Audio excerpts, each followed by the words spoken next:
பில்லி சூன்யோ ஏவலுன்னு பிடரி குலுங்க வைக்கும்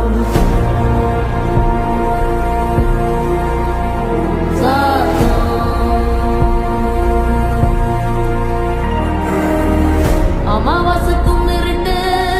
ஆறும் இல்ல நடுநிசி கருப்பு கடுவம் பூன கண்ணும் முன்ன ஓடி வரும் சாம்புராணி வாசனையில்